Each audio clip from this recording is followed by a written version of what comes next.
जी, वज़ीर आला की जानिब से गुज़िश्ता रोज़ फेसलेस ई चालान जो सिस्टम है उसका इफ्तिताह किया गया। उसके बाद जो है सिर्फ़ 6 घंटों के दौरान जो है 1.25 करोड़ के 2600 से ज़ायद जो है चालान किए गए हैं। और रवां साल की बात की जाए तो सिर्फ 10 माह में तकरीबन 97 करोड़ के जो है ई चालान किए गए हैं। आइए ये जो नया ई सिस्टम आया है ई चालान का, तो उसके हवाले से जो कराची के शहरी हैं वो क्या कहते हैं, आइए जानते हैं उनसे। जो हमारी डेली की जो रूटीन है ये है कि 2000 2500 इस तरह से हम कमा लेते हैं।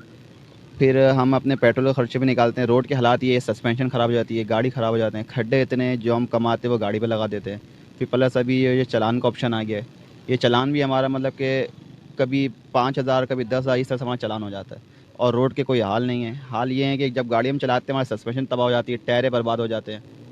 तो ये गुजारिश है कि थोड़ा बहुत ये रोड भी सही हो जाए और बाकी ये चालान के लिए हमारे लिए कुछ मतलब कि रहम किया जाए हमारे ऊपर, कि कुछ हमारे पे हम जो कमाए वो घर तो लेके जाएं।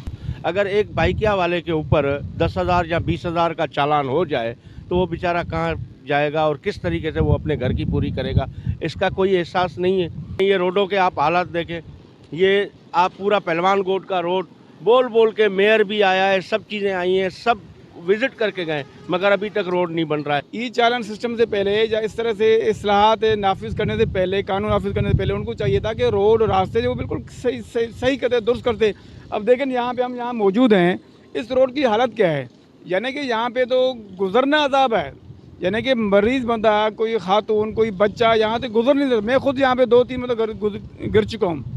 जी, शहरियों की आपने बातचीत सुनी। उनका कहना है कि पहले तो कराची की सड़कों की तामीर की जाती, उसके बाद जो है इस ई चालान सिस्टम को जो है नाफिज किया जाता है। उनका कहना है कि ये चालान सिस्टम तो वैसे तो बेहतर है, लेकिन इनके जो मद में जो फ़ीस आ रही है, जो पैसे कलेक्ट हो रहे हैं, उनको तो यहाँ की सड़कों पे, इनकी तामीर पे जो है लगाया जाए। कैमरा टीम के साथ जवाद अली, वच न्यूज़, कराची।